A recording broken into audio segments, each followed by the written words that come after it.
Hello, everyone. Welcome to Happiness. My name is PIRET, and I'm your happiness expert. Today, my guest is Beth. Hi, Beth. Hi.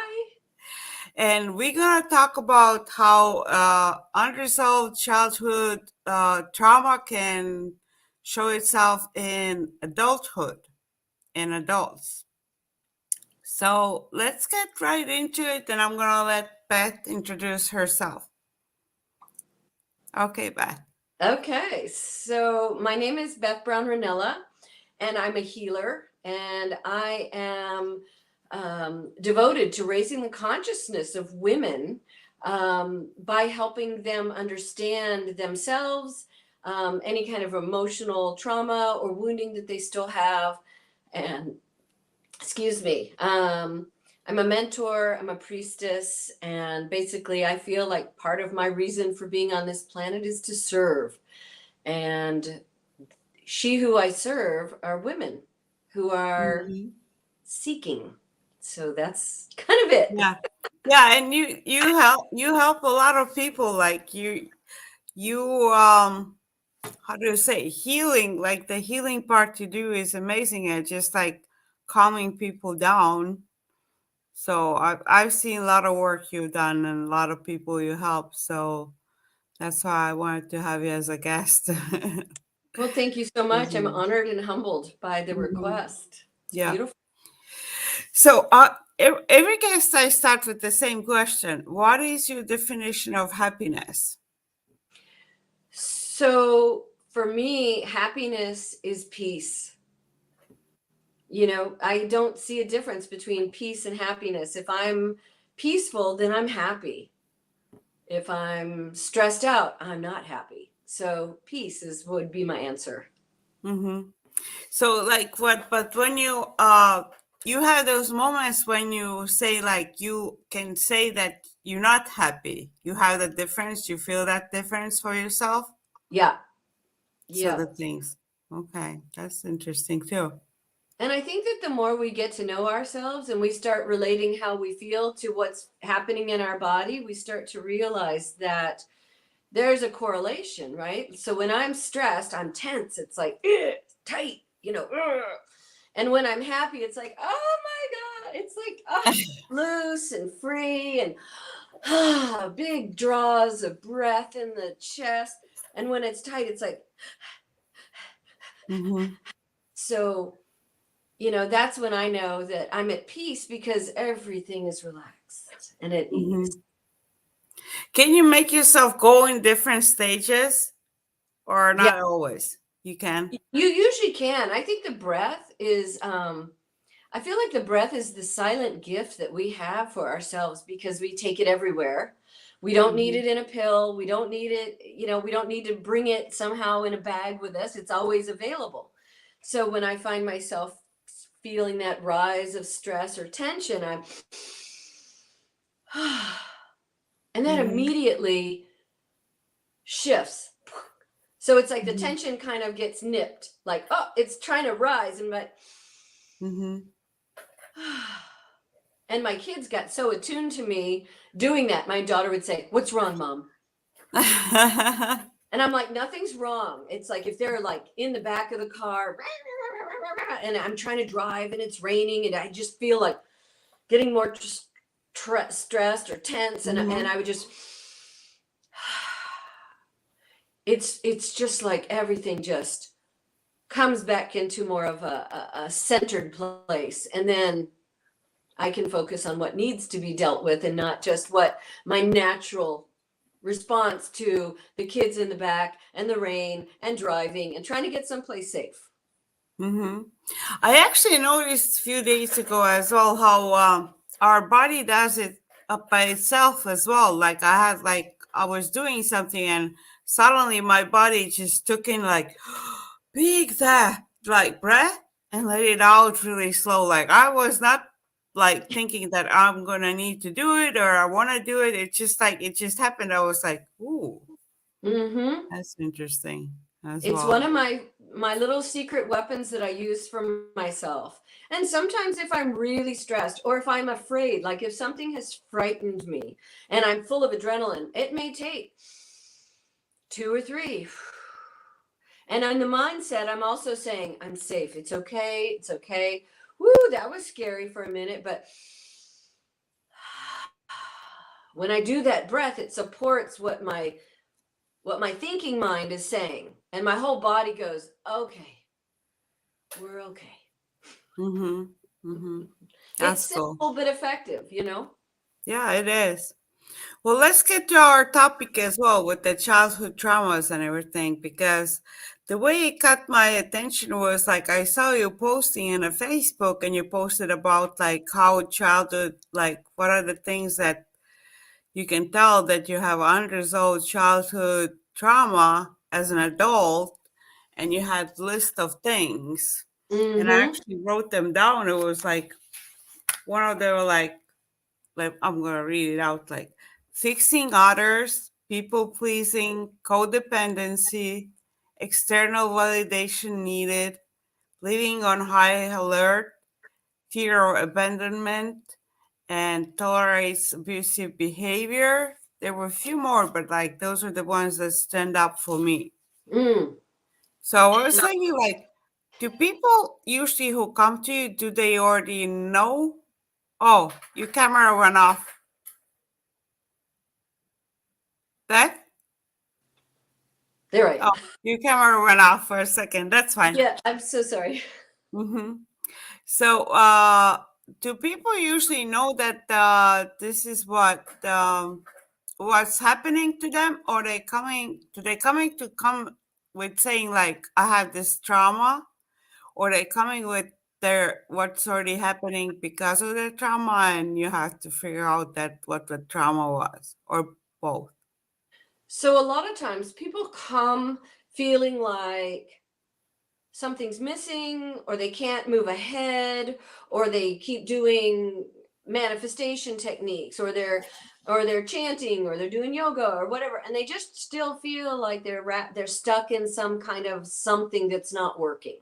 And they may not even be able to define it. So that's why they come to me, because they hope that through my psychic abilities I can find the answer, or through healing we can resolve it.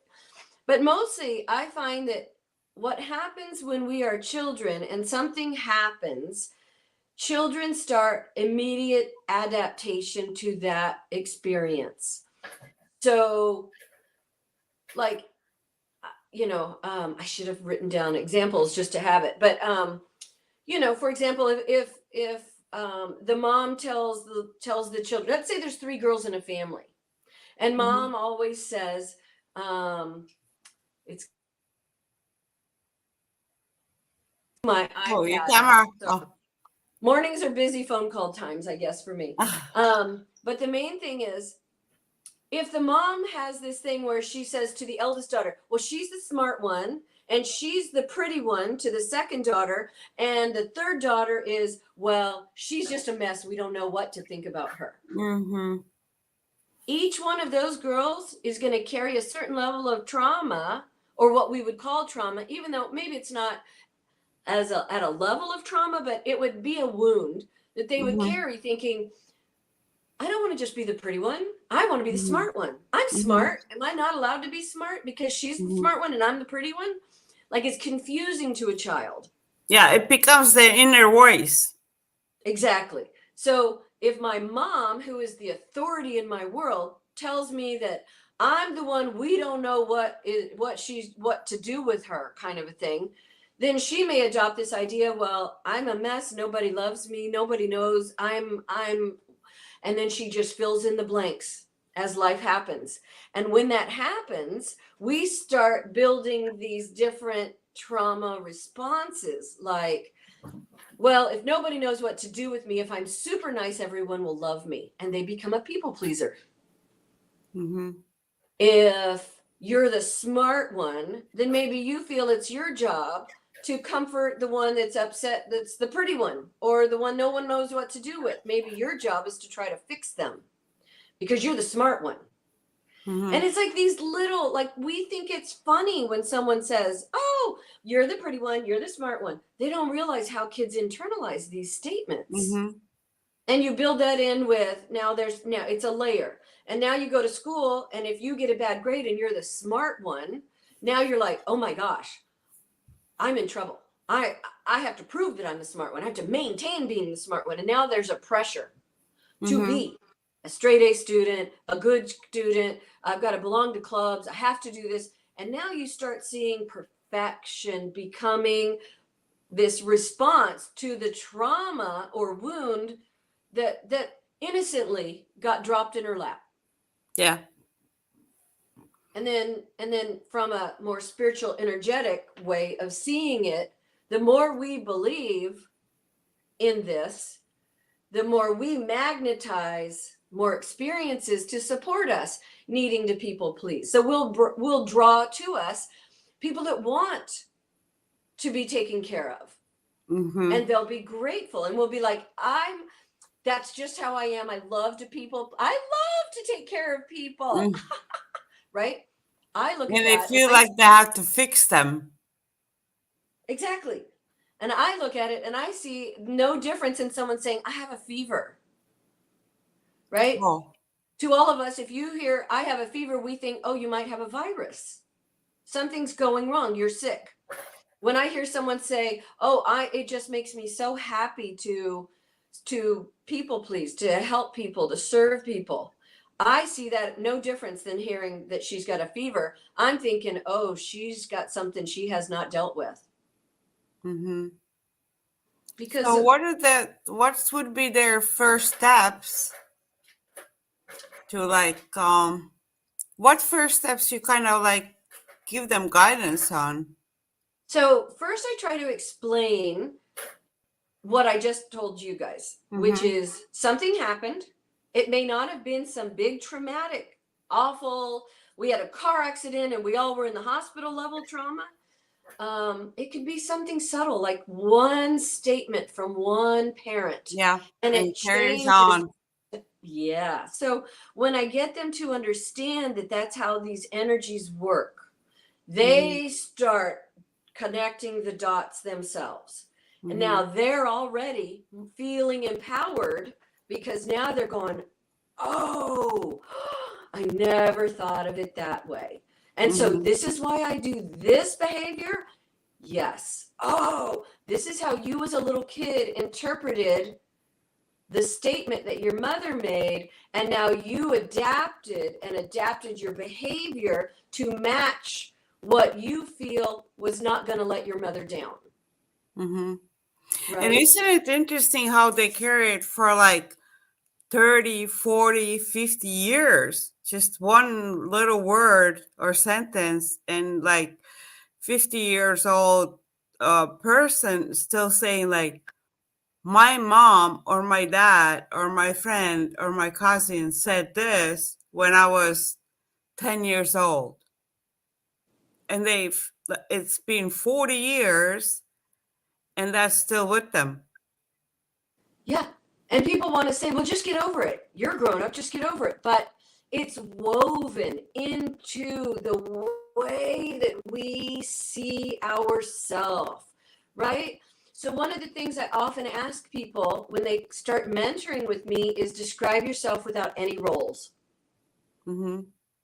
That's so hard because most people don't want to think about themselves in terms of, well,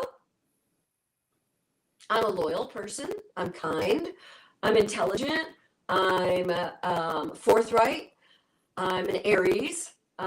Instead they'd rather say, I'm a mom, I have 3 kids, they're wonderful, we do these great things, I'm a wife, I'm an entrepreneur, right? We think these are the things that make people love us. Mm-hmm. And that's external to us. It's Mm-hmm. not the inner truth of us. And that's what I'm always trying to do is let's find the truth again. Let's find who you truly are without the adaptations, without the trauma, without the issues.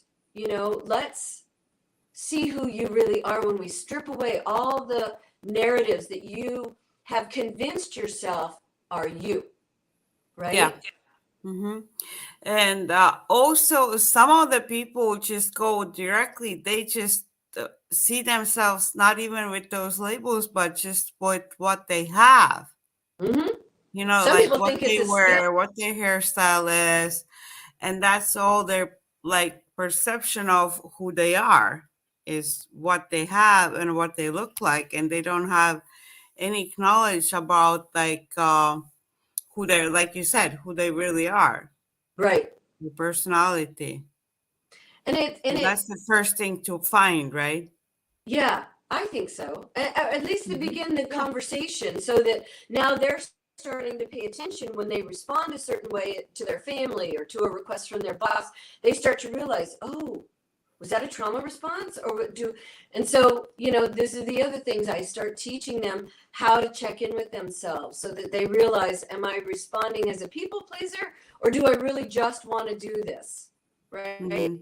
So it's kind of like, if your kid comes to you in the night before a bake sale at school and says, Mom, you're supposed to bring 3 dozen cookies tomorrow to school, and you're like, I didn't know, right? So, in that moment, you've got a couple choices. You can stay up till midnight cooking cookies. You can say, No, I just don't have it in me to cook those cookies. So it's like if you let's say you decide to make the cookies, don't do it from a mental space where you're like, I have to make these cookies, rah rah rah rah rah, and I'm kidding. So now you're building something bigger than it is, right? Because you feel put upon. Hmm. Instead, have the mindset that says, okay, this was a surprise, not real happy about it, but I'm glad I had all the ingredients. I'm glad I still have time to make these. And I'm going to make these cookies happily, joyfully, with love Hmm. because I don't want to let my child down because she's a kid. She forgot to give me the paper that's in her backpack that says, Hey, Mom, can you make 3 dozen cookies on Thursday? Right? So Hmm. part of it is teaching how to change the mindset when we do get thrown for a little bit of a loop, right? Hmm. You're just Yeah. ready for bed. And now you're, nope, cookie baking time. Yeah. But also, like, I'm thinking also, like, for to get them understand that even if they don't have time to do it and they can't do it, that's okay too. Like you have to choose both of them and then not feel guilty about that you were not able to do it. You just understand that, like you said, you take this deep breath. You have to find Yep, a way to explain, like, okay, I don't have ingredients, I can't do it. And like it will take a little bit of time, but like at the end, it's like this gonna pass. And a few right. days you're there, you're not gonna remember that anymore. It's just like, That's right. okay, well, next time we have the conversation, next time you try to find out ahead of time. Right. And you're explaining That, this to your crying child who's devastated that you're going to not send her to school with cookies, but it's a great learning lesson for a little mhm, kid, when you explain, listen, I'm not mad at you, but I need you to know that I need you to give me every note your teacher gives you to give me. We have to make that a priority. mhm, So maybe you teach them a technique. Like if your teacher gives you something for me, hold it in your hand after school. And when you get in the car with me, boom, Mommy, here's a note for you. yeah, I don't know, but it's it's mhm, a it's an something like opportunity, that. not a devastation, right? Mhm, And everybody gets to learn. yeah. So, but with the childhood traumas and with adults, so I was thinking the other one, codependency. So that Mm, goes in a both ways. Like it's people who like become codependent, but it also people who try to make other people codependent on them. yes, They try to make it's kind of like they a lot of time I think it's like fear of abandonment, and they try to like get the people be stuck on them, so or like some kind of like fearful of leaving them, and then that becomes kind of like abuse while they're trying to make another person to stay without, that they would stay anyways, but they feel that they have to do something to keep them there, like some You're kind of 100% control. right. Yeah, you're 100% right. And one of the things I find with a lot of people that grew up in a household that felt dangerous, I mean, if we think about how many people are mentally ill, and it doesn't need to be schizophrenia level ill. Yeah. It can be a small personality disorder. It can be some small version of a mental illness. And that may not even be the right term. But these kids learn that they would rather be in control, because when it's not in control, that feels unsafe. Mm-hmm. And, my best friend is someone who loves control. And that's what makes her feel safe. So she's like the best. If we're going to go on a trip, I want her to plan it because she's so good at planning it. But it's still this planning ability, this ability to put, step 1 through 20 in order and get it figured out. That is still a trauma response, but it's become also a skill for her. So sometimes our trauma responses result in a skill that actually serves us.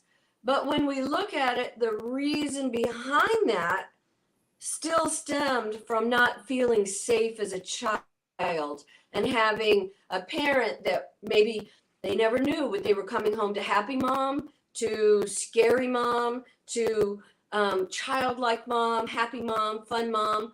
And so they learn empathically to read the room, to read the tension or the lack of tension in the room.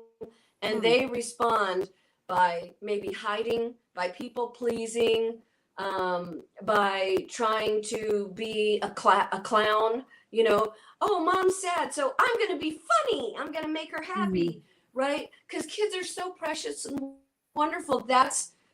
They don't understand mom's in an episode, or mom forgot her medication.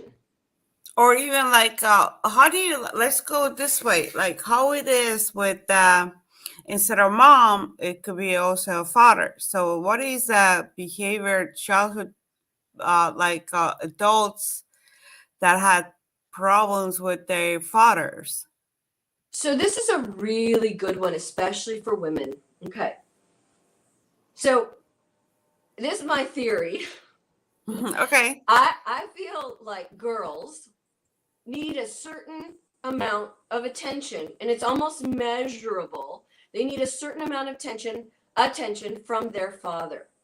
So let's back this up. Mother represents unconditional love, nurturing, support.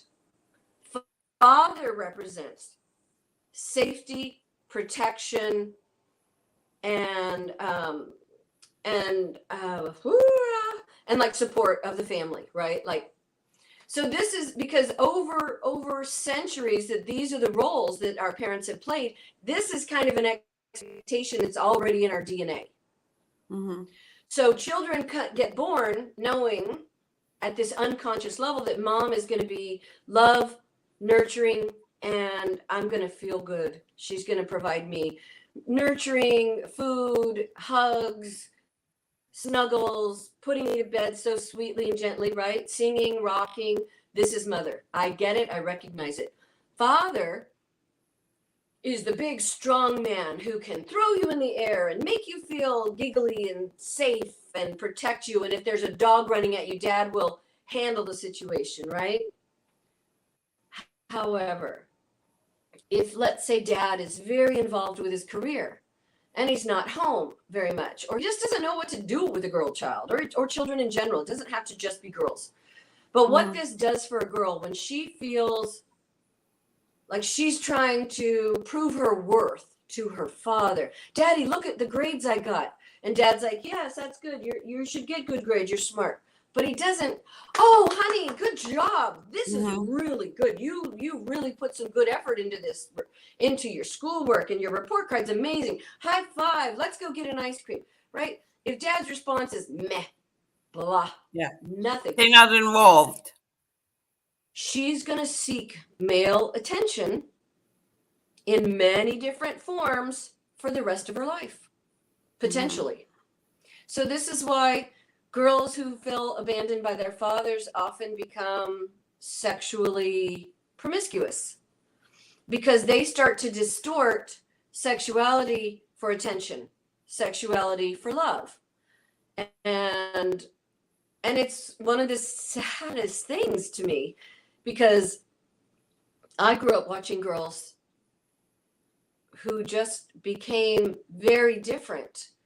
And then because they felt pain after they would have experiences with boys in high school, that really they thought it one thing, the boy thought it another. Now she's left feeling terrible about herself. So now her level of worthiness has just taken another hit and another hit and another hit. And so maybe she turns to smoking pot or drinking because she feels so crappy about herself, because she thought she was getting good attention from boys, but really they were just like treating her, using her. They didn't love her when they had sex with her. They just wanted to have sex. She thought, oh, they must really like me. They really want to be around me. And really, we've got two narratives being created here, and they're not on the same page. So this is when, a lot of girls want to do this, is that people pleasing complex. This is fixing others. It's like, well, if the sexual aspect of male attention isn't working for me, maybe what I'll do is I will be the best buddy. I'll be the best friend. I'll drive you. Yeah, I'll take you and your friends to the movies. Sure, I'll do. And now it becomes people pleasing, or I'm the party animal. I'm the life of the party. Yeah, and now when you're talking that, I realize it actually shows up same way in boys as well. If the boys have those kinds of experiences with their first partners, then they're gonna start acting that kind of way as well, people pleasing and trying to control and everything like this, because of those early experiences. I don't know how the energy brains, and like they develop those patterns of, again, a lot of the time, for a lot of people, it is the fear of abandonment, like we were saying. It's just like because they're not being comfortable by being by themselves, which is like, it should be you should be fine by yourself and with others. And just like whenever you feel like you want to be with others, you're with others and you're fine. And when you feel like you want to be by yourself, you're by yourself and you're fine. Yeah. Absolutely. And there are people that would rather be with the wrong people than be alone. They would, like, they're fine being with people that are just not nice to them. Yeah. Because in bad relations, let's say in bad relationships, they'll stay there.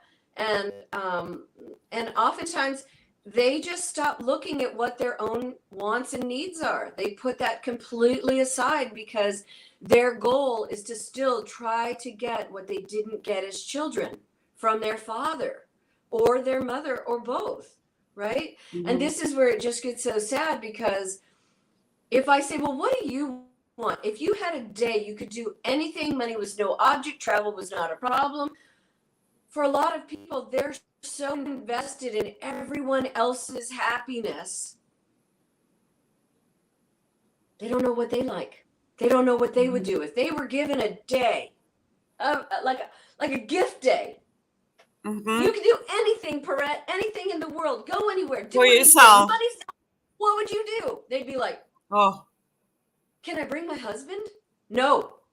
No one. You go by yourself. I don't want to. Oh. But it's a good thing to ask yourself, right? Like we should start checking in. And this is kind of like when you ask, well, what do you do with people? So I started teaching them to check in with themselves. And when you check in with yourself, you start to learn.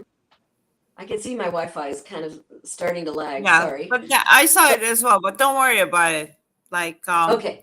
like I say it's all you're gonna see it later, but like I have not worried about it, and like for the viewers as well, don't worry about it. Like things like that happen, Okay.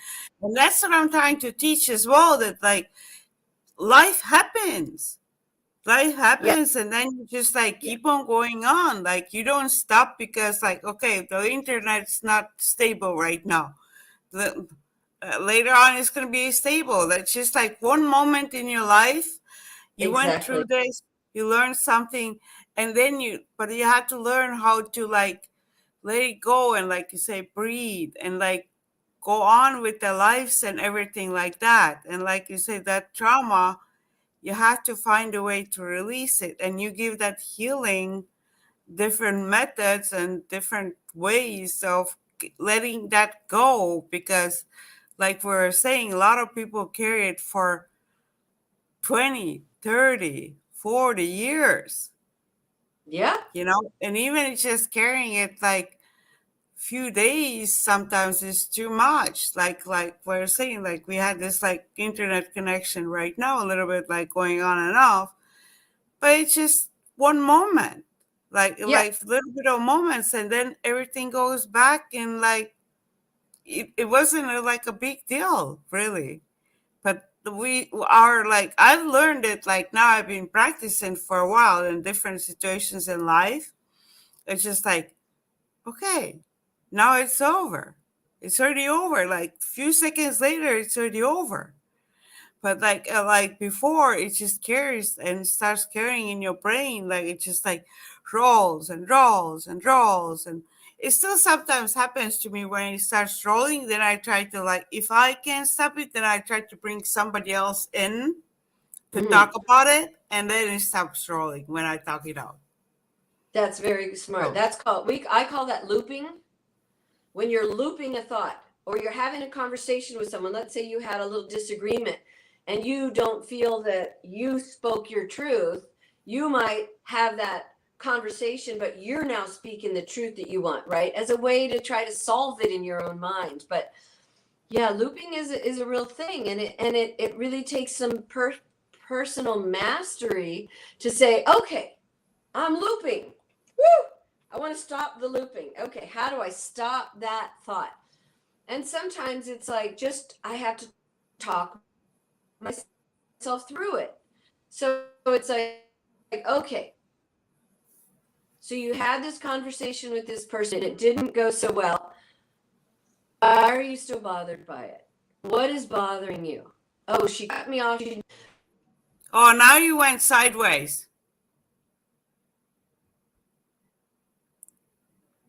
Do you want to log back in?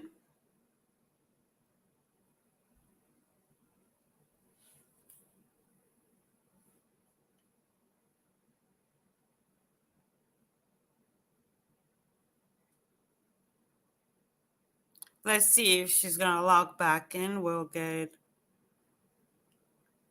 okay, and let's wait a little bit. She will log back in because I think we're still having a really good conversation, and like we were just saying, like things like that happen in life, and then you just go on.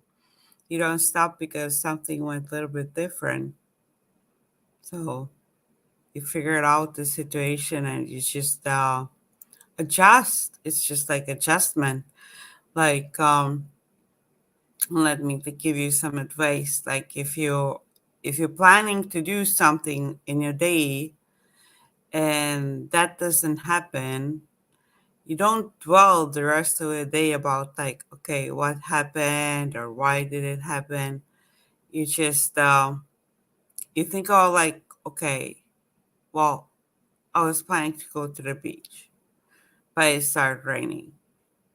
So now what I'm gonna do? It's always that next step. It's like, okay, what I was planning didn't happen. Take a pause and think, well, this is adjustment, and what can I do beside that? So this is the way it works. Let's see if she will. Let's see. I can see her there. Her camera is back in. Let's add her back in a screen. Oh, I'm so sorry. Yeah. It wouldn't relog me in, so I had to go back to your Yeah. original thing that you sent me to copy Mm-hmm. and paste. So Yeah. okay. So Yeah. We can carry on like that. Like I was explaining them that this is happens. Like you like things like that happen, and it's just like go through it, breathe in, breathe and roll out, roll with it. and keep on going on. Hmm. It's like it's kind of weird. Like I hope it's gonna be fine saying that, but I learned that long time ago. It was if you remember, was Anna Nicole Smith, Hmm. and I remember one of her things that she said. I don't know what, like it was an interview or something, and the way she said it, she was like, "Shit happens, and then life goes on." And I learned it. I was just made like, this is really smart way to say it. Like you don't have to say it shit happens, but things happen. But Yeah. life doesn't stop because that one thing happened. It still goes on. It still goes on. And you have Yeah. to find a ways how to make it go on positive. And like sometimes you do need outside help. Then that's why I'm like bringing you in, Beth, because you give that people that outside help that they need with the healing. Like they need that healing. Like either they need meditation, they need energy healing, like all those things that you do with crystals and everything.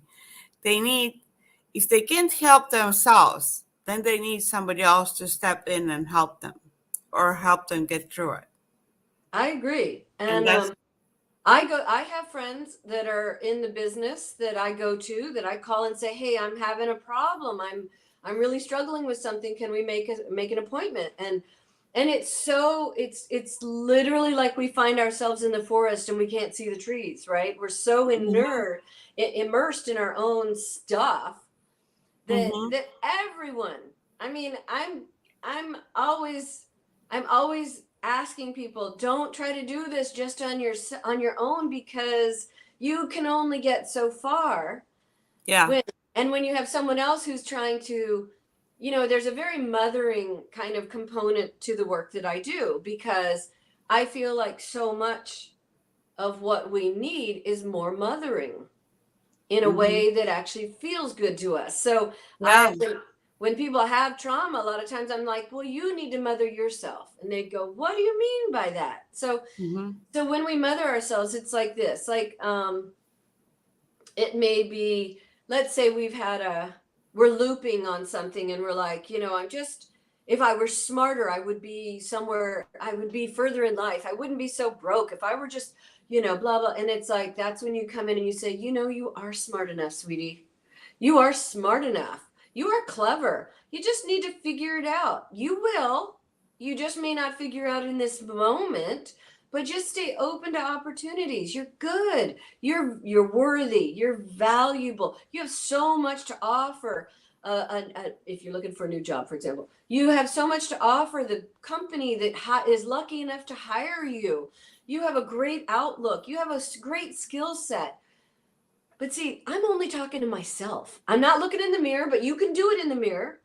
But mm-hmm, I just feel like sometimes we didn't get the same level of mothering and even fathering that we needed. yeah, Right? It's harder for me to father for myself, but I have friends that I can say, "Will you father me?" And they'll be mm-hmm, like, "I don't, what are you talking about?" And I'm mm-hmm, like, "I need you to play act like you're my dad and try to think of what would I as a little girl have needed to hear from my father." mm-hmm, And he'll say something like, "I'm really proud of you." mm-hmm, I can get teary eyed in half a second from that statement from my father, mm-hmm. right? And so many people actually would have wanted to hear their parents say that. It's 100% true. And so it's such a good way to, like, if you are doing work on yourself. And I feel to every bit of my existence, I feel it's important that we do work on ourselves every day, Mm-hmm, because we have so many layers that we're overcoming. And so It can be as simple as being quiet with yourself for a few minutes and just checking in. Do I feel tense? Do I feel loose? Oh, I feel tense. Okay, follow that thread. What do I feel tense about? What do I have going on today that would make me feel, oh, I've got to go to that job interview. I'm worried I'm not going to get the job. Okay. Do I feel qualified for this job? Yes. Okay. Do I feel like they would be lucky to have me as an employee? I do. I'm a good person in my field. And you just talk your way through the tension that you might have been feeling about having to go to a job interview. Mm-hmm. I don't care how crazy it looks, but you've only got yourself. You might as well utilize all of you. Mm-hmm. So Yeah, and like you say, that looping, one thing is that looping, so they have to like understand their looping. mhm. And second of all, they have to tune more into themselves to understand themselves. So those are probably like the two of the things that comes out from this conversation, the looping. And talk their way off of that loop, out of the loop. Mm-hmm. So it's kind of like if you're looping, like, what if they don't see me as smart? What if I don't make good first impressions? And then it's like, okay, in truth, you do make good first impressions. You're just worried. Stop worrying. Just allow yourself. Let's focus on what are you good at. Okay, let's go. All right. So then I coach myself. I teach myself. I'm my cheerleader. Woo woo. I'm my Mm-hmm. mom. I'm my dad. Whatever you need to be for yourself. But you're all that, right? Yeah. We just have to understand that really helps. Mm-hmm. It does help. And all the things as well. And I was saying, like, one thing as well, again, like, oh, like, was saying the internet thing and all the things. Because I always say, like, one thing is, like, you do meditations, like in a quiet, peaceful place. But otherwise, like, you have to be, you have to learn to also do it in, like, in a traffic, like, not like real meditation, but stay in that state, like, in a traffic. Everybody's like trying to get somewhere. Things are not like, hey, like, yeah, like children in the back, all the things. And you have to find this way of being calm with all that. Like, things don't go always the way most of the time things go the way you plan them to go exactly. They go Right. some way the way you plan them to go. But there's Right. still gonna be like somebody will say something on a side, or somebody will cut you off in a traffic, or somebody will say something not nice, or say something really traumatic, or even like yell at you for Mm-hmm. no reason as a child or something like this. And um and you just have to find the way that it's okay, that it's just that moment, and find that next moment. What do you want the next moment to be? And this was something that you learned from. You're absolutely right. And like to take the traffic thing, like let's say people are cutting you off and driving, kind of crazy or unsafe or whatever. It's you've got choices. And that's the thing. You always have choices. You are not a victim of your responses, right? Your response is your natural, whoa, this happened. And Mm-hmm. this is my first inclination is like, if someone Mm-hmm. cuts me off, it's like, my first inclination is, you son of a. But now I realize in my mind, am saying, wow, they must need to get there really fast. So it's like when you play this game with other people that they don't know that a game's being played because you're only doing it for your own benefit. So rather than getting to my destination stressed and tense and kind of pissy and angry because the traffic was really frustrating, I'll get there peaceful and happy and just explore, ready to play with whatever reason I'm at that destination. Mm-hmm. So when people are cutting me off, it's like I'd say things like, wow, they must really need to get there. Well, I sure hope they have, I sure hope that heart attack is worth all of this dangerous driving, right? Get yourself to the hospital. So I play a little game instead of trying to make them the bad people. I try to find ways to just kind of diminish how frustrating the way that they were driving is to me. Mm-hmm. But I do that with a lot of things. If somebody is If I'm hearing somebody being rude, it's like, wow, look at that. That's unfortunate. And I may make note, and I may make a judgment, but um, I'm not judging. Like I may make an observation, which is kind of a step down from a judgment. A judgment means Mhm. that you're like, "Ah, what a piece of crap person! How dare they do that?" That's Mhm. more of a judgment. But to have an observation, it's like, yeah, that's bad. That's, in my Mhm. opinion, poor behavior. You don't treat people like that, Yeah. or you don't drive that way because you're unsafe. You're making everyone unsafe. Yeah. So I'm always observing, and I may be making commentary on that, but I'm always trying to do it in a way that brings about a positive response or a positive forgiveness or a Mhm. positive, compassionate thought in my mind, right? Mhm. Because it's just so easy to get angry. It's so easy Mhm. because we try not to be that. But, when we are faced with situations and we don't have meditative space to go hide in and calm ourselves, we have to do it through these little techniques of, okay, well, there they go. All right. Yeah.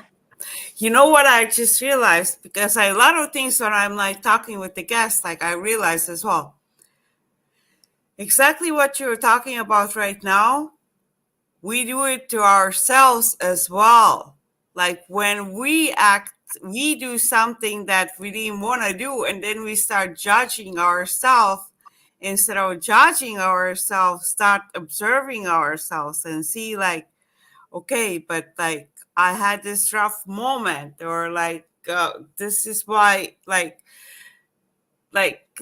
how do you would say, like, observe yourself. How would you observe yourself when you did something and you starting judging, like, oh, why did I do it? Instead of that, we could think, So I might say, oh, wow. Okay. So you're feeling really bothered by this. Okay.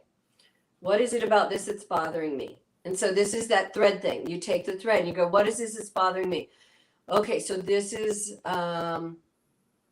something that I do, and I don't like that I still do it, and I ought to be not doing it, and I should be over it, and all this stuff, right? So it's like, okay, Beth, stop.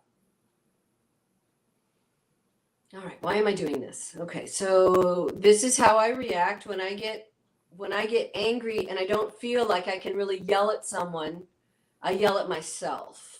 mm-hmm, Why do I do that? I do that because it wasn't safe to emote. It wasn't safe to speak out my emotions in my family. I got dinked if I said, "You really pissed me off. Don't talk like that. Don't talk to me that way." Right? How many kids are emotionally shut down when they want to cry? It's like, if the kid is going, "I just don't want to do that. I don't want to do that." Sometimes the parents are, "You're going to do it because I paid for it." Instead, what we ought to be asking our child in that moment is, why don't you want to do it? mm-hmm, And since no one taught us to do that, we can teach ourselves as adults now to talk to that little kid that's having the tantrum inside of us and say, why don't you want to do it? And when you can explain to yourself, I don't want to do it because I feel like I'm being manipulated into doing this thing. okay, Okay, so how do I solve this? Well, I call the person and I say, you know what you've asked me for, I know I said yes and I'm apologizing, but I'm just not able to do this for you. I'm sorry, but it's just not going to work for me. mm-hmm, And I will give you and your viewers, this is my tip. I feel like this is a magic statement. That's just not going to work for me. Will get you mm-hmm, out of anything. It's like a get out of jail free card. mm-hmm, That statement is encoded to have the response be, oh, that's okay. Maybe next time. mm-hmm, I have said that hundreds of times when I realize I said yes as a people pleaser. mm-hmm.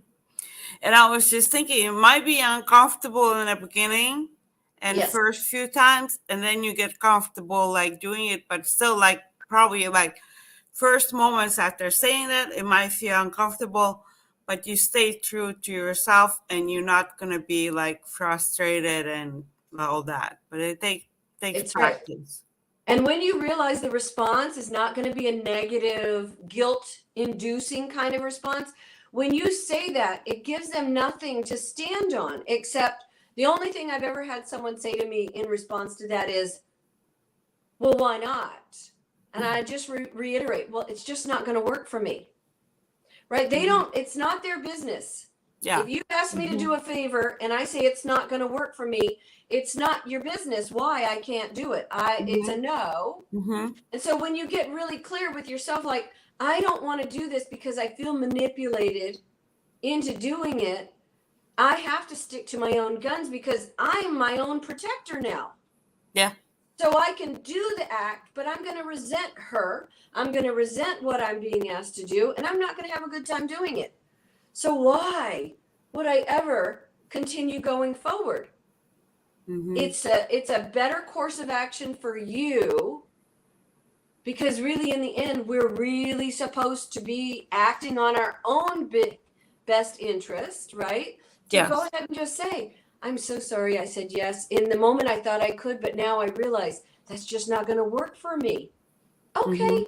I'm like, feel free to ask the next time. And maybe if it all aligns, I can do that. Yeah, that's true. I actually give like people as well. I always like when I have to ask something, I always give them an outlet as well, saying like, if you can't do it, just let me know. Say no. It's all fine to say no. It's like I always like, just telling no is also a good answer. That's kind of like I tell them. Not a lot of people do that, but like I don't want them to be like, then I just know to go ahead and maybe ask somebody else. Somebody else can do it. Yeah.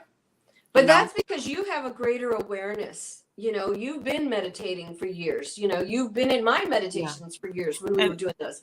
So, I think so much of this is just a new awareness, an opening to different ideas, right? Because for a lot of people that were, for example, raised Christian, they were taught that the Christian thing is to behave in a certain way. Like to say no to somebody asking that you bring 3 dozen cookies to school would have been, well, that's not very nice. And that's part of the layering that we have, right? Sometimes our religious teachings are also a layer of beliefs about ourselves. And sometimes, but just not to go into that, but just, I find that when we put ourselves as a priority, right? And we stop saying, I'm going to put my friend in front of me and she's asked me to do something that, like if it's like, hey, I want you to go bowling. We need a fourth for our team. And maybe I just don't want to go bowling. I don't even have to have a good reason. I just don't want to go bowling. I don't want the atmosphere. I don't want the sound. I don't want the smoky. I don't want the crappy food. No, I don't want to go. Yeah. And then I'm like, but she's my friend. She's asked me, they need somebody. I want to please her. Hey, Betty, you know what? I'm sorry. That's just not going to work for me. I hope you find a fourth, but maybe next time. But if I'm really honest, bowling is just not my thing. So hopefully you can find someone who would love to join you. I'm sure you'll be able to find someone. Boom. Now you're out of it. Yeah. And I can take a deep breath, and all that tension, all that worry that I'm letting someone down and letting myself down in some, no. Did I make a good choice for me? I did. Yeah. Okay, good. Good, Beth. Good job. Yeah. All right. Yeah. Okay. So that hour like goes so fast and all the things to say, so because it was such a good conversation and like so many good things. But we wanted to add like meditation at the end as well. But like I wanted to tell the viewers before as well, like when I was writing my book, Joyful Life Jumpstart, I don't know if you remember, when the thing was just an idea, that's when I started to come to your meditations, Beth. And like all the way through the end, Like I actually like it was already like in my mind before a little bit here and there, but like that was actual writing time and all this was like 3 months, 4 months.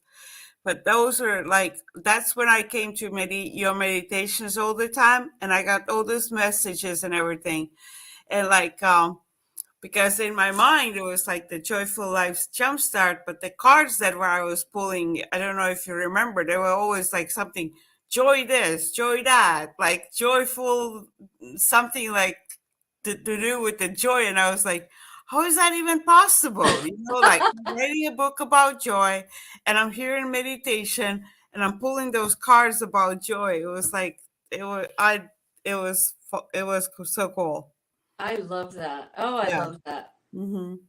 And this is So what I think is the beauty of us collecting in these small groups, right?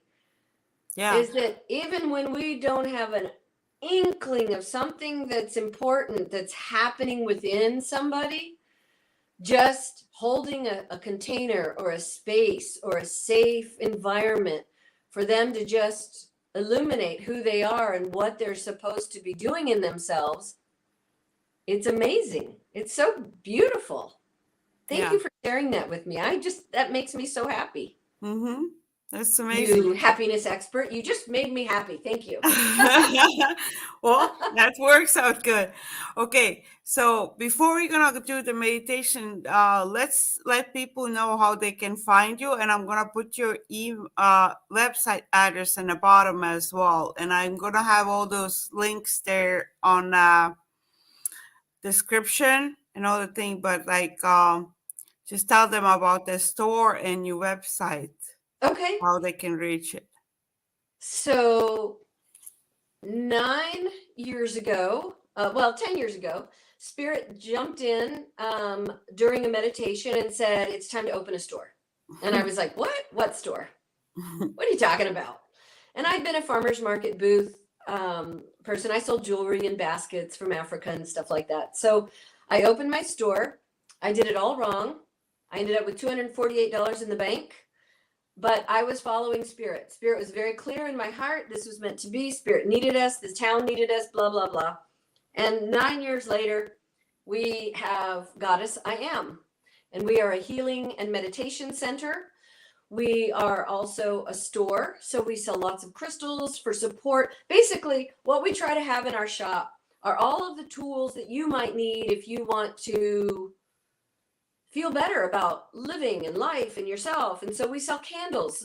There's nothing more fun about than lighting a candle with an intention, like, oh, I want a really good night's sleep. I'm at peace. Life is good. No worries, no problems.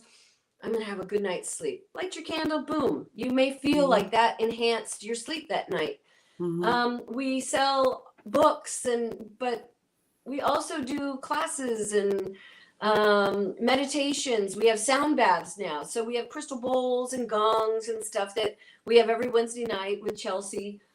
And you do online as well, right? And can they buy things from online? Yes, we have an online store. You go to goddessiam.com, it'll say shop, and you'll be able to go to our online store. You can always call the shop. We have bios of all of our readers. We have a reader 7 days a week. Most of our readers are not only psychically developed, but they're also healers. And I'll tell you the biggest tip. If you have a choice between going and getting a psychic reading and getting a healing, if you're really committed to yourself, get a healing. It'll get you much further than information, because I can tell you, oh, yes, you're being influenced by the trauma you experienced as a child. Oh, and you're going to be getting a new job. You're going to move to a new house. Okay, boom. And now we're ended. Thank you. Have a nice day. Or, okay, it looks like this trauma response is impacting you. Here's how we can eradicate that. Here's the techniques you can use to make yourself have a happier self and a happier life. Which do you think is more beneficial? Yeah, the second one. And you actually do it as well. You have people and you do it, and you have people who do it. I do. Like the person as well, because it works. So And most of my sessions now are on Zoom because we want to yeah, accommodate people who live worldwide. yeah. So I Like do, most of the things gonna be in Zoom and like online. Most of yes. these And things. it works out so nicely because we can Mm-hmm. see each other, we can hear, and it's like being there even though you're in your jammies at home. Mm-hmm. It just really Mm-hmm. kind of works out nicely. Yeah. So if you are interested in anything that I'm doing, and I am in the next few months going to launch a long program, which is going to take you from um, just the beginning of understanding about energy. And we're going to just take you on this journey for 6 months into personal mastery so that you understand, so that you get, so you're going to have thousands, just not thousands, but you're going to get lots of tips and techniques and how to think about things, how to work with things. And there'll also be, I'm going to teach you how to do, so for example, oracle cards. You may learn how to do those so you can pull a card and get inspiration every day.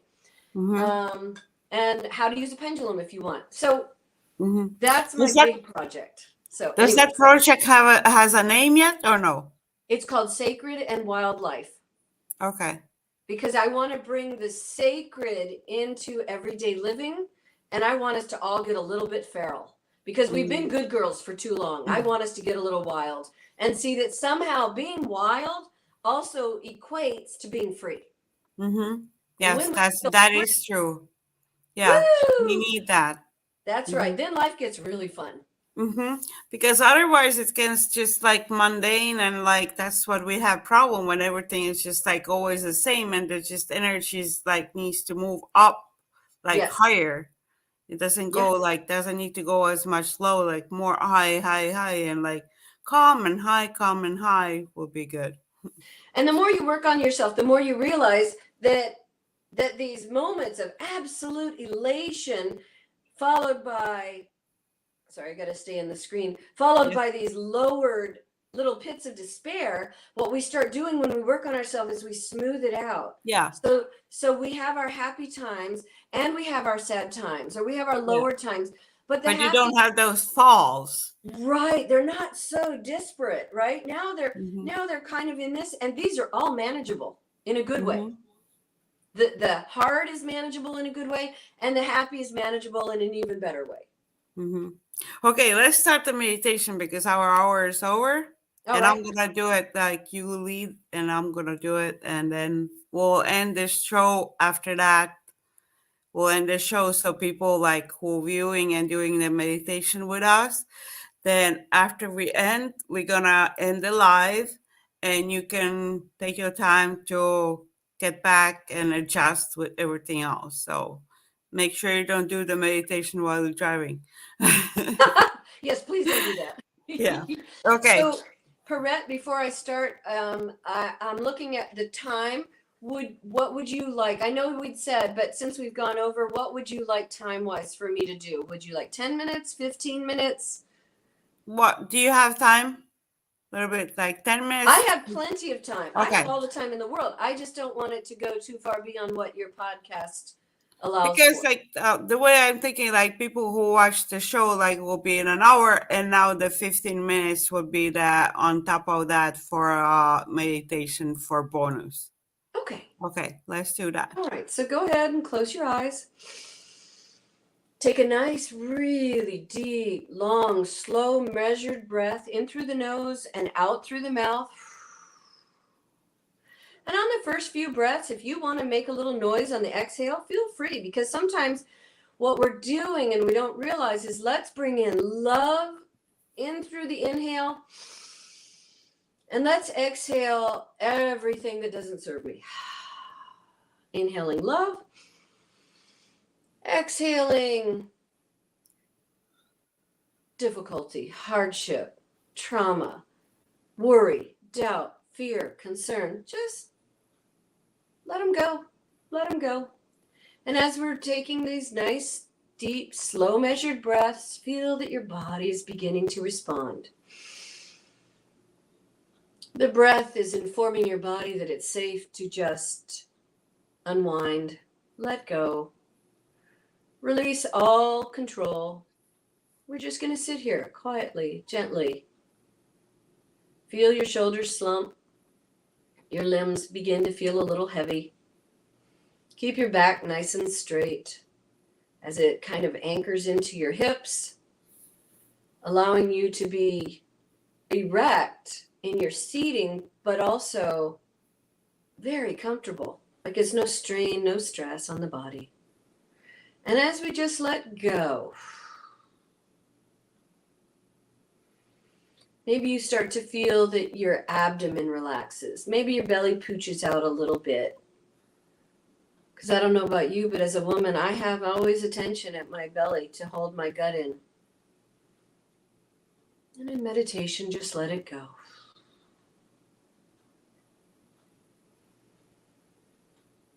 And so now you find yourself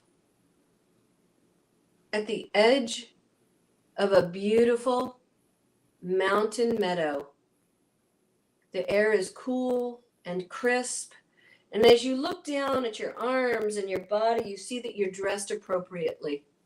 You have sturdy hiking boots, your jeans, you have on layers up top, a nice, soft, cozy scarf, making you feel so just perfectly ready for this chilly weather. And before you, you see that there is a path, clearly a path before you. And your inner knowing tells you this is the path I'm to take. And you begin walking. And as you walk, you take note of the birds flitting around the field. You notice there's some late blooms and blossoms on some of the tall strands that are peeking out above the grasses. The bushes still have their leaves. And occasionally a bug or a bee will buzz past you. And still you walk, taking in the beautiful scenery. And as you look, you see far, far at the other end, there looks to be a little bit of a lake. You notice the snow-capped mountains. But mostly you know how clear, crisp, and pure the air filling your lungs is. And as you're walking, you notice that the trail goes off into the woods. And you just kind of make the shift with the trail, going into the woods, still enjoying the deep breathing, the softening in your body. And as soon as you enter into the forest, the air is more still. You smell the earth, that kind of dank, earthy dirt smell of leaves that are moist and are starting to decompose. And the temperature has clearly dropped by a few degrees.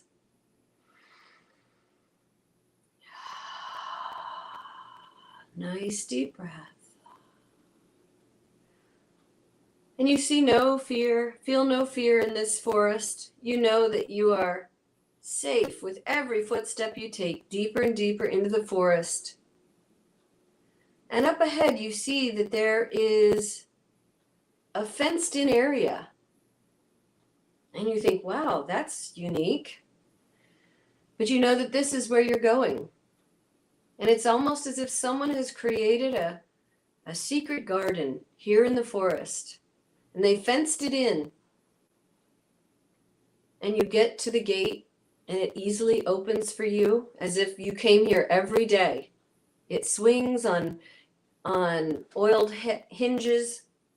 And as you close the gate behind you, you see that there's a profusion of flowers growing up on trellises, that there is a smell of jasmine wafting in the air, maybe a little rose. And as you're walking, it's like this is a beautiful wild garden, full to the brim with flowers of all sorts.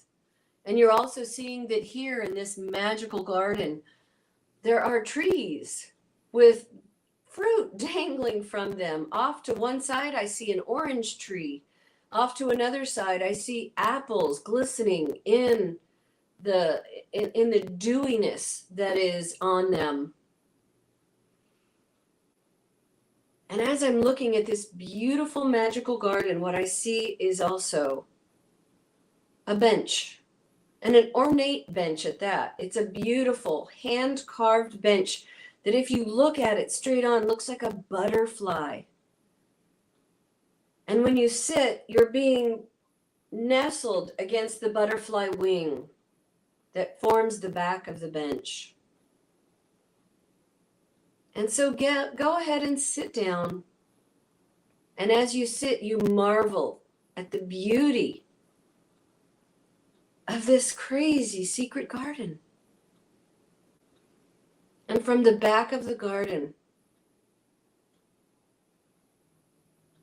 you hear a rustling as someone is walking towards you. And you see that this person has this almost golden shimmer around their body, as if they had a glow all around them. And you can't quite make out their face, but you can see that if you're a woman, it's a woman coming at you. If it's a man, it's a male coming at you. And they walk slowly, but clearly coming to you.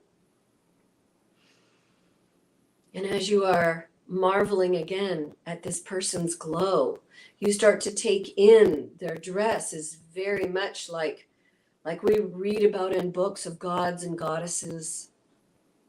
You can see that she has cuffs around her wrists, a circlet on her upper arm. You're noticing that her dress is long and draped, like you would imagine a Grecian goddess would be dressed as. And then she comes and sits right down next to you. And when you look into her face, you realize it's your face, but with a sparkle. Something it's you, but different. It's your face. And she says, "Hello, beloved. I am your higher self. I am that agent that walks the lines between being an earthly human and your soul. And I'm here to talk with you about yourself. Let me begin. You are so beautiful. You are so amazing. You are magnificence embodied.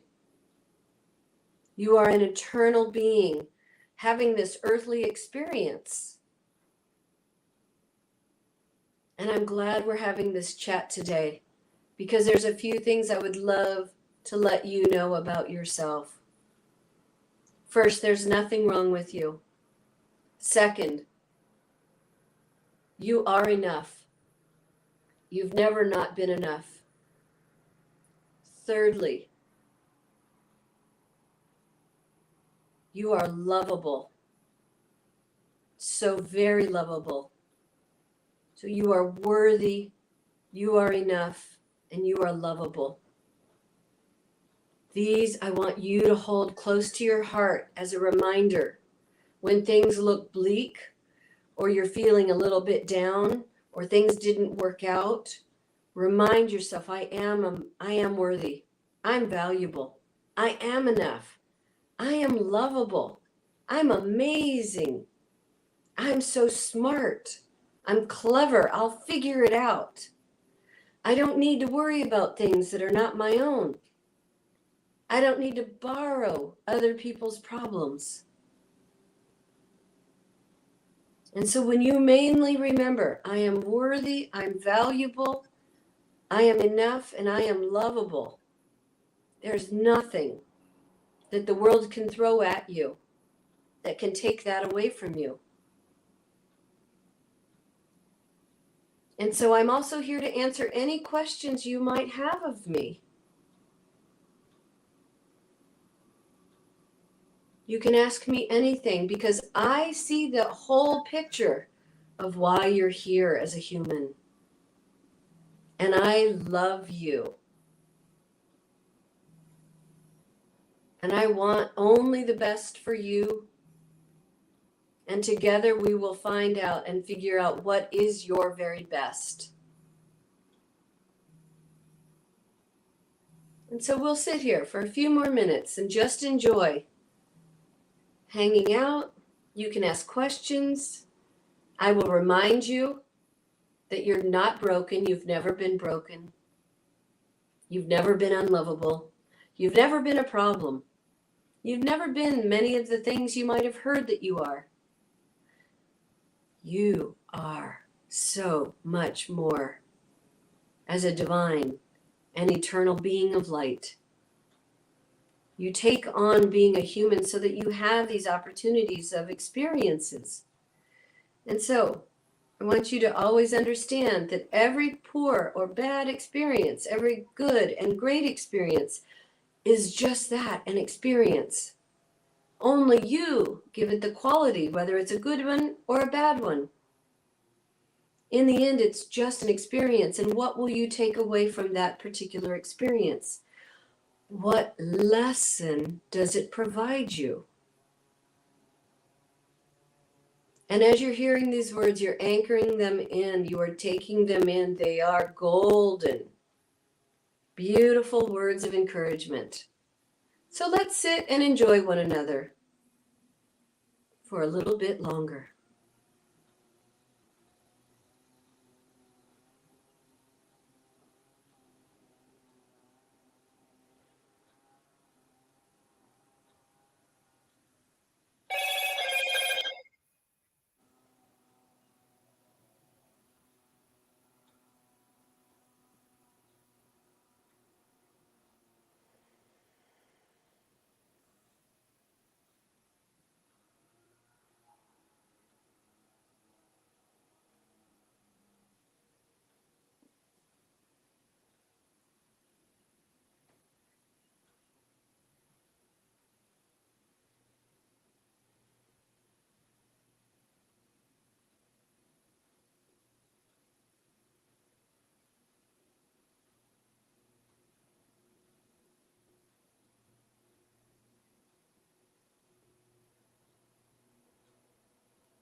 Take a nice deep breath, just allowing your body to stay relaxed.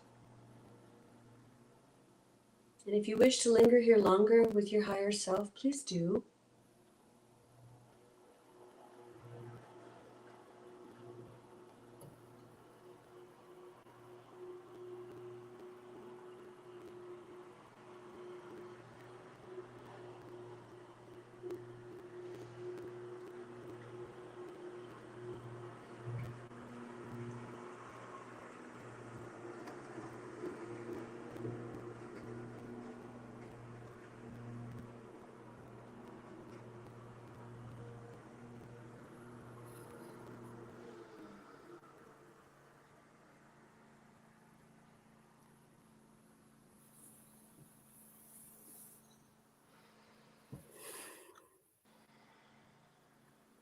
Hmm. That was cool. I always like those things, and like telling like for people who did a meditation with us to how to reflect after meditation as well, like reflect what you see. So I was thinking like I'm gonna share what my reflection was as well, because what I saw was like when you were saying like when we didn't see who the person was yet. It was actually I saw it like when my parents are divorced, but what I saw was my father and my mother both coming to that bench, and me as a little child in the middle, just sitting like that. Mm, So that was first. And then you said that the person who comes is yourself, then it changed to like the person that I imagine myself to be, like the person that I'm like in my head. This is the person I am with all my strengths.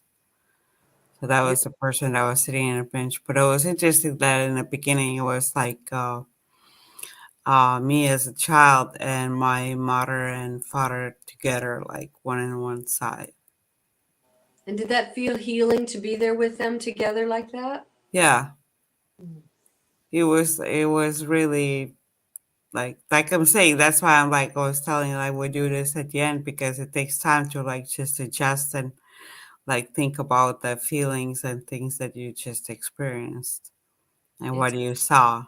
Because it's just magical how those like I love your meditations because like the images that come to you, they're just so powerful and like you just go inside your mind and bring something out. yeah. That's very cool. And Okay. when we're in that meditative space, all of our defenses are gone. Mm-hmm. And so we just with just the right little prompting, the thing that needed to come up would come up. And so I love this image of you as a little person next to your mom and dad as the family unit that you started off as. And that's a beautiful thing. So, Mm-hmm. maybe next time you meditate, go back to that place where you are sitting on the bench with them and maybe ask them questions or get the feedback that maybe you didn't get as a child, like, you know, did you divorce because of me? Because children want to take that on. Did you ask them whatever you might want or just Yeah. love being together as Because you I were? know that answer. I know that that was no. They had their own things. I know why they divorced and all the things that Yeah. never bothered me. But like you're saying, for some people that has been their question. I know Mm-hmm. mine wasn't, but like for some people that's the question. I have my own questions that I probably want to ask and like all the things, not about their divorce, but just like Right. the way I was like I had a different relationship with both of them, and both of them were Mm, good relationships. nice. Then they changed during that like different ages, like different times of my life. Their relationships changed, but Mm. I remember that beginning. That was like when the relationship was just like so pure with both of them. Like childlike relationship with no expectations. And as you were speaking about this, what I'm picking up is that you had something significant that just needed one more moment of your family intact. Mm-hmm. You just needed one more moment with all three of you together, smiling and comfortable with one another for that healing to be complete. Mm-hmm. So, bringing them together like that, you did some beautiful work for yourself. That's true as well. Okay, we're Beautiful. gonna end the show now. So you reflect in your experiences and subscribe to this channel. And if you don't have YouTube account, a lot of people I've heard they don't subscribe because they don't have YouTube account. Make a YouTube account. YouTube's gonna be something really important in coming years and in the future. So it's a good thing to have. There you I'll figure out some other reasons, but everybody should get a YouTube account. So, okay, so everybody enjoy your day, wherever you are, what time you watched it, day, night, evening, And hopefully this resolved some other things for you and you got something out of it. And just reflect on your meditation. Bye. Thank you, Beth. Thank you, sweet friend, for inviting me. I'm so honored. Thank you.